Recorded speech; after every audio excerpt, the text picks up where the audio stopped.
and welcome to Global Eye from the BBC World Service, bringing you the best of our global investigative journalism and reportage this week from São Paulo. I'm Camila Mota, a reporter for BBC Brazil. The country is playing host to the latest United Nations climate talks, known as COP, amidst continued geopolitical turmoil. And this matters in Brazil because rainforests here have helped to stabilize the global climate for thousands of years.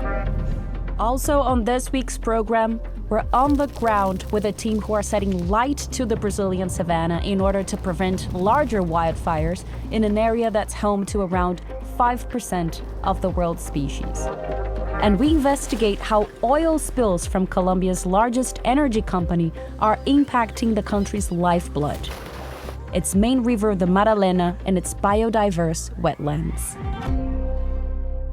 Brazil is one of the world's largest countries. Everything here is on a vast scale. Just to give you a sense, the UK could fit into Brazil roughly about 35 times. Earth's biggest rainforest, the Amazon, spans 9 countries, but 60% of it is here in Brazil. Like the Atlantic forest behind me, which once covered 1 million square meters of Brazil's coastline, the preservation of the Amazon is seen as vital to prevent climate change because of the capacity of trees here to absorb carbon dioxide. Brazil's amazing natural resources have drawn the world's attention for decades.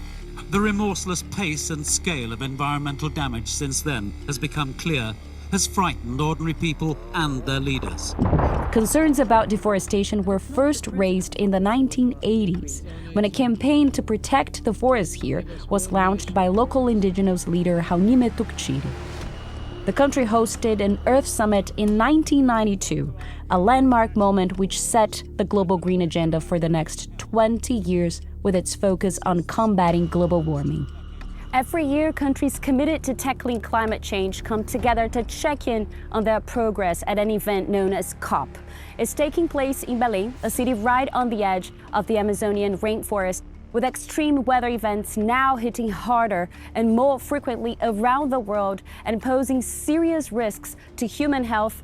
Organizers are hoping that nations will step up and agree to stronger action, especially when it comes to cutting greenhouse gas emissions and stopping deforestation.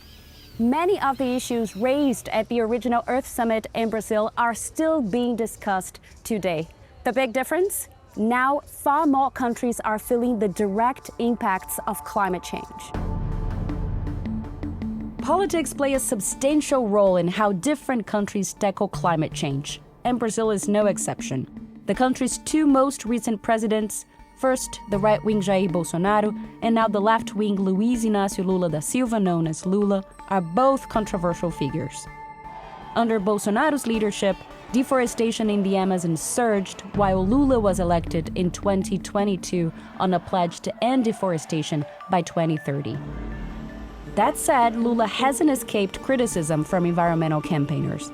He's been called out for supporting the idea of exploring oil reserves near the mouth of the Amazon, which critics see as contradictory to his environmental goals. Climate change is an increasingly hot-button issue here in Brazil, dividing opinion and reflecting deeper political tensions. The last decade has been the hottest ever recorded in the world, and the stakes for leaders gathering in Belém couldn't be higher. Brazil's COP president, Corrêa do Lago, has described the challenge as a global mutirão, a powerful idea rooted in indigenous cultures here, where communities come together to tackle a shared challenge. It's a reminder that this isn't just about what happens in one city or during one summit. It's about the choices governments, businesses, and people make every single day all around the world. Now, as well as its tropical and coastal rainforests, Brazil is also home to one of the world's largest savannas, the Cerrado. Within this is the area of Jalapão, once home to some of the country's worst fires. But guided by experienced fire masters, local communities have revived an ancient practice once forbidden: controlled, low-intensity burns that mimic the natural fire rhythms of the Cerrado. The results are striking. Wildfire intensity in the region has dropped by 97%. The method has proven so effective that government agencies are now supporting its expansion to other savanna regions. Here's Ron Fellett's report.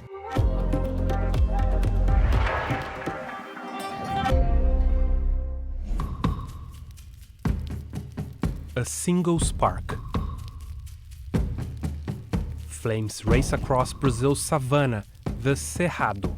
This vast biome covers a quarter of Brazil and is disappearing faster than the Amazon rainforest. But this fire is actually helping to save it. Olha o fogo desse. Sob controle, né? Fogo de pagar na botina. E esse barulho, né? Música para meus ouvidos, eu acho bom. It's the beginning of the dry season, the perfect time for controlled burns. An ancient tradition of local communities that spent years being banned. These burns are low intensity. They limit the amount of dry grass, a highly flammable material found in the Cerrado biome. They renew natural pastures, give animals time to escape, and prevent much more destructive fires at the height of the dry season. Deusimar Cardoso lives in the Jalapão, a protected land about 1/4 the size of England. It's the largest remaining area of the Cerrado, the savanna with the greatest biodiversity in the world.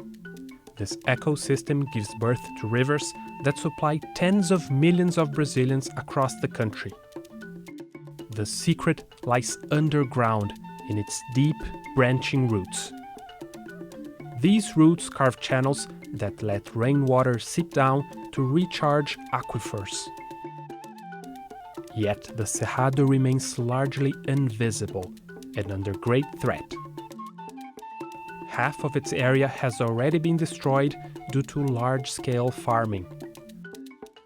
But now the place is at the heart of a quiet revolution that is changing the way Brazil deals with fire and conservation. Local communities that used to be repressed for using fires to manage their land have convinced the government that not all fires are bad, and some can actually help to protect nature and boost wildlife. For 2 centuries, Quilombola communities founded by runaway slaves lived here apart from society. They raised the cattle freely in the natural grasslands and used fire to renew them. But that changed in 2001, when Brazil's government created national parks here. Foi muito terrível, tá louco? Essa época aqui foi a época pior que teve. Eles tinham que chegar e tinham que sentar com nós e perguntar. E eles não fizeram isso. Ele chegou, botou a proibição, digo, não vai ter fogo mais, de maneira nenhuma. Without burns, dry grass piled up, turning the Cerrado into a powder keg. Then, a single blaze started in a dump, devoured the entire park. E antes do CMBio, antes de ter a estação de 2001, não tinha incêndio também não. Foi 4 anos sem um jalapão queimar. Sem queimar mesmo. E aí, quando pegou o fogo, eles não deram conta de pagar. In tropical forests like the Amazon, fires do not occur naturally and cause serious damage. But the Cerrado evolved with fires for millions of years. Many of its plants have developed thick bark to protect them from flames. And some have seeds that only germinate after being burned. Then, after years of a fire ban, there was a turning point. The government started to listen to the communities. Quando nós começamos a abrir nossa mente para um manejo do fogo mais voltado para a cultura africana ou cultura australiana, que são culturas que têm um clima mais parecido, uma vegetação um pouco mais parecida com a nossa, a gente conseguiu mudar essa chave. A controlled burn produces fewer emissions because the fire is less intense. Controlled burns returned and large wildfires dropped dramatically. Today, they are 97% smaller than those recorded before the burns were adopted.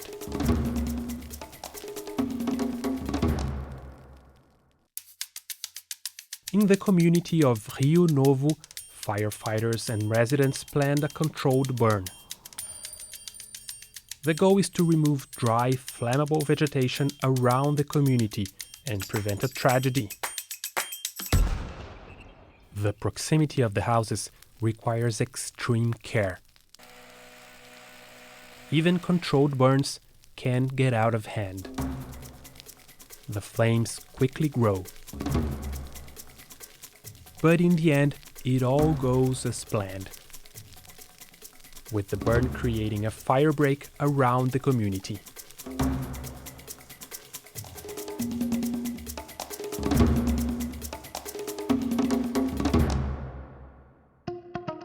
In 2024, Brazil introduced a new legislation about fire. It recognizes fire as an integral part of ecological, economic, and social-cultural systems. It allows small communities to use burns in traditional ways and lets farmers use fires with government permission. But using burns to clear native forests is banned. The Cerrado carries the marks of centuries of human intervention. A kind of garden built by people for whom fire is a tool for care, not destruction.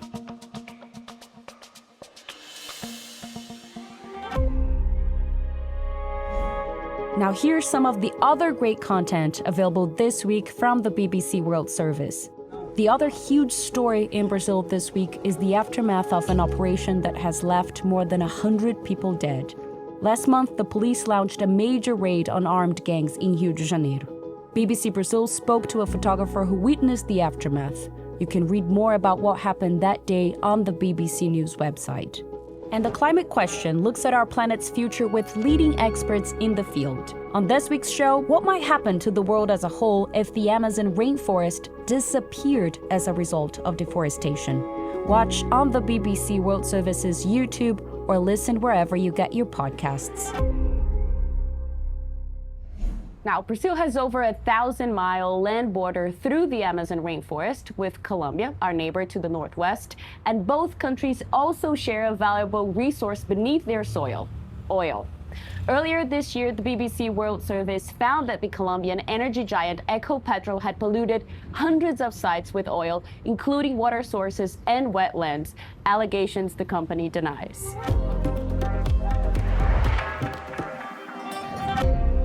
Here's Owen Pinnell's report.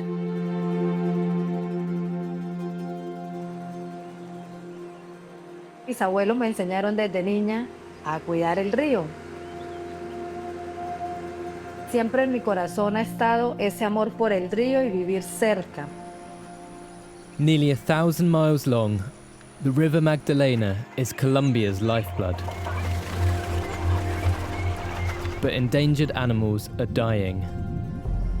Es muy triste ver la masacre de toda la fauna que aquí muere repetitivamente. Now, a whistleblower shares evidence with BBC Eye that Colombia's biggest oil company has polluted the river and its wetlands. For me, the breaking point was really looking at the people that live next to this, really living the impacts of this. And we expose the price of speaking out.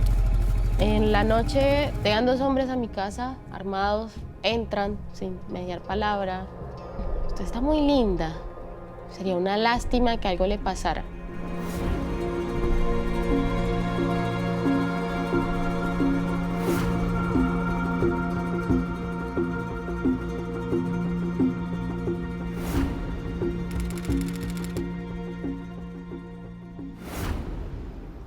These are the wetlands of the River Magdalena. It's a richly biodiverse area.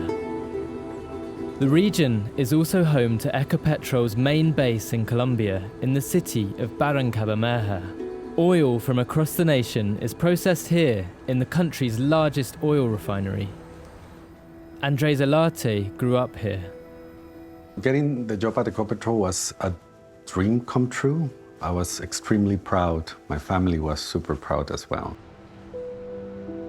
Ecopetrol is Colombia's biggest oil company. It's majority owned by the government and listed on the New York Stock Exchange.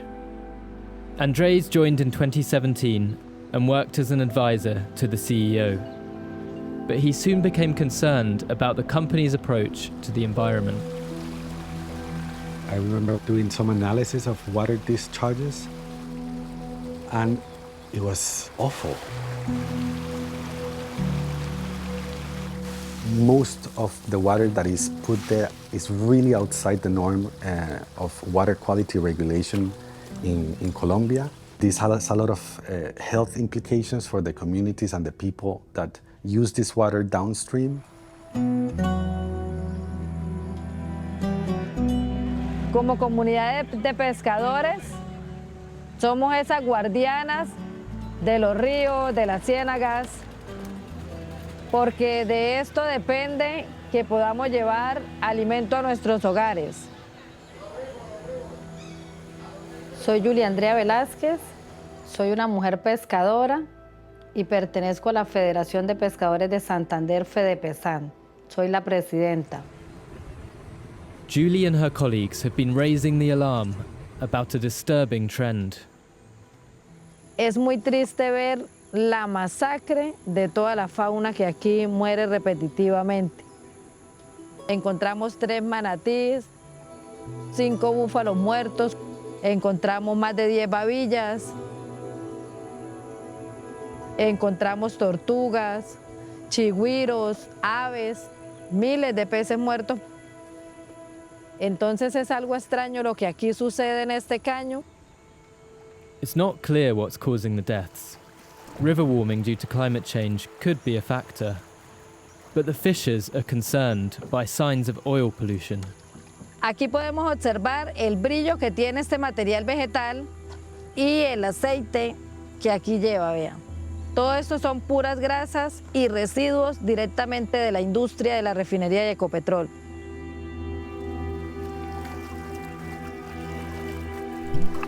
Ecopetrol told the BBC at the time André's research was done, it was legally transitioning to new water discharge standards and now has efficient wastewater systems.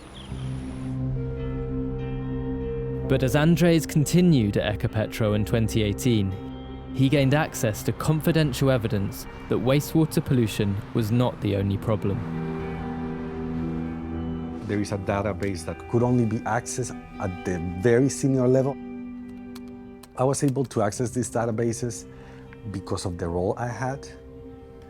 Andrés shared this data with the NGO Environmental Investigation Agency and then with the BBC. The BBC has verified that the data came from Ecopetrol's servers. In one database, the company records thousands of violations of Colombia's environmental laws and regulations. Everything related to environment, air, methane emissions, water contamination, deforestation, etc. Another database records 839 sites polluted with oil, some not fully cleaned up after a decade or more. You could see a category in the Excel where it lists which one is hidden from an authority and which one is not, which shows the process of hiding stuff from the government. About 20% of the sites are marked as being only known to Ecopetrol.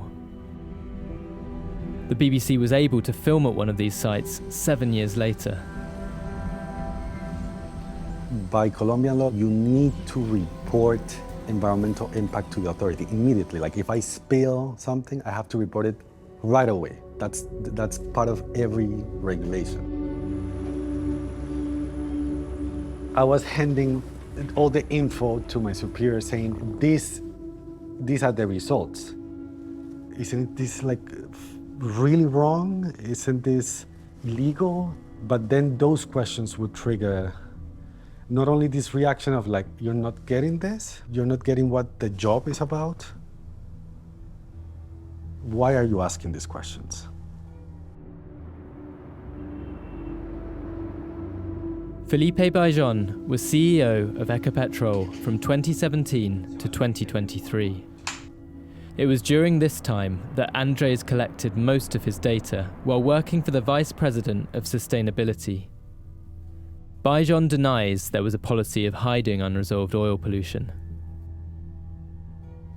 Tengo bastante buena memoria, Owen, y no me acuerdo haber visto el documento. Entonces, por eso te digo con tranquilidad absoluta que no hay, o no hubo en ese momento ninguna política o ninguna instrucción diciendo, oiga, estas cosas no se pueden contar. Si hubo algo de este estilo, claramente no obedece a una instrucción desde la parte alta de la compañía o desde la dirección de la compañía.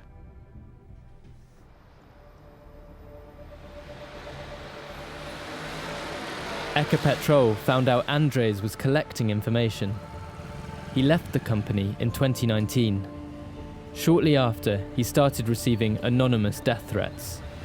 He doesn't know who was behind them. Yo tuve que abandonar Colombia porque ya no podía caminar la calle con el miedo de ser asesinado o de que mi familia fuera asesinada. Y en Colombia hay crimen muy organizado, mucho de eso gracias a la historia que tenemos. Y si uno ve el histórico de personas que han sido asesinadas, muchos de ellos se estaban oponiendo a proyectos de Ecopetrol y de la industria petrolera. An armed conflict between left-wing guerrilla groups, the government, and right-wing paramilitaries has been fought in Colombia for more than 6 decades.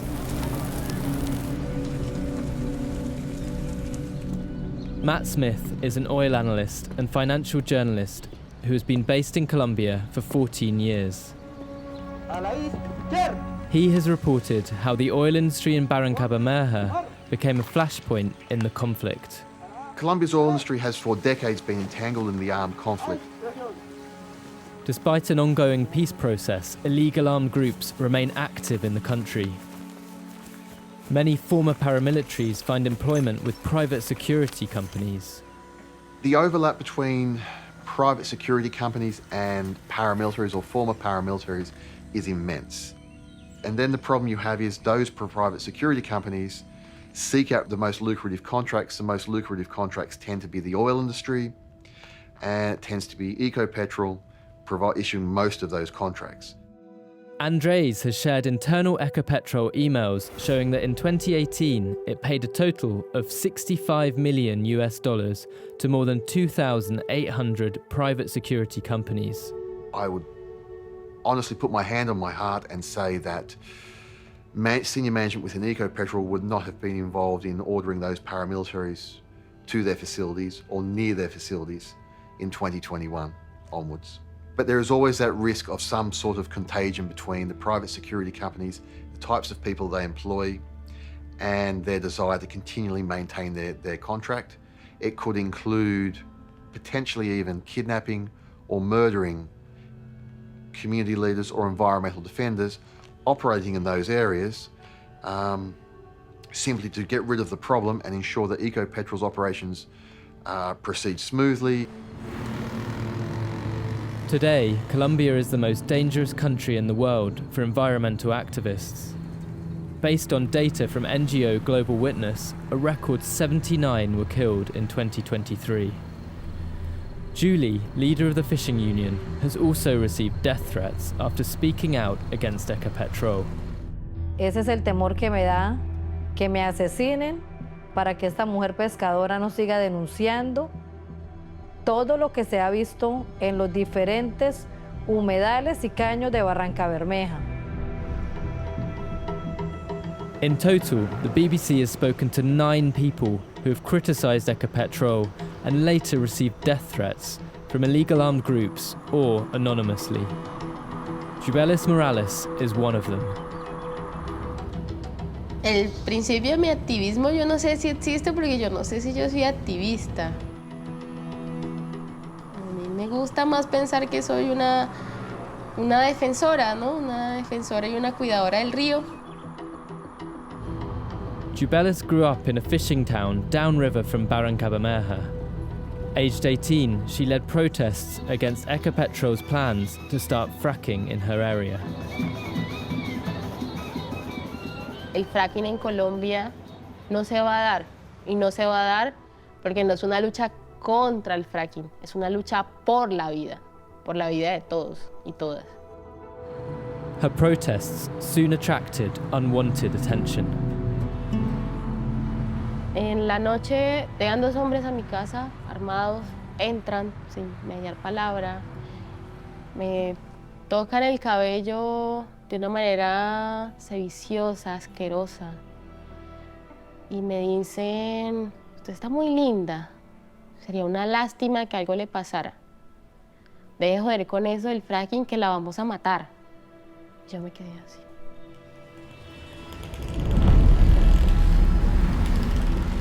Ellos demostraban que podían hacerme cualquier cosa y yo no iba a hacer nada, no podía hacer nada. Eran 2 tipos.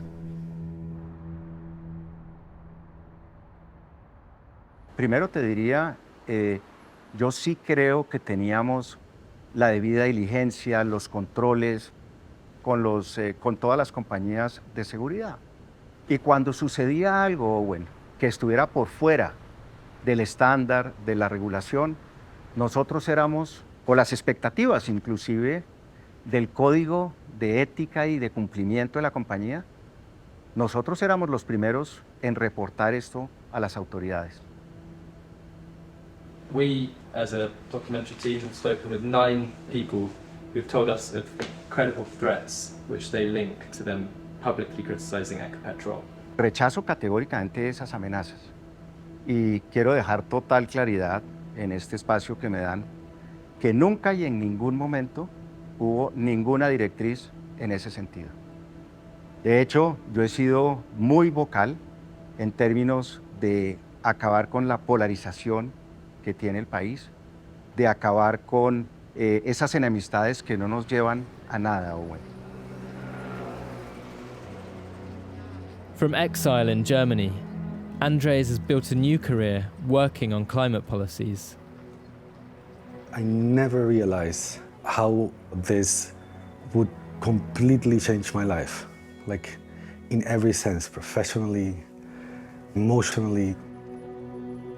But I did this in the defense of my home, of my land, of my region, of my people. We are facing right now a huge problem that is climate change. And maybe it's the time to rethink how to do energy, how to do oil in the country.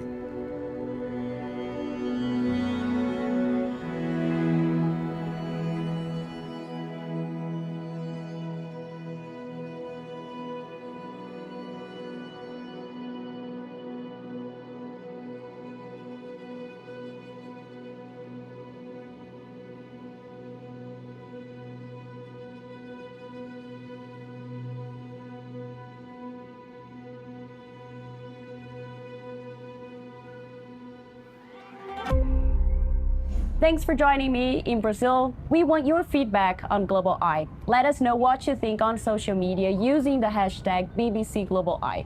We'll be back next week. Goodbye.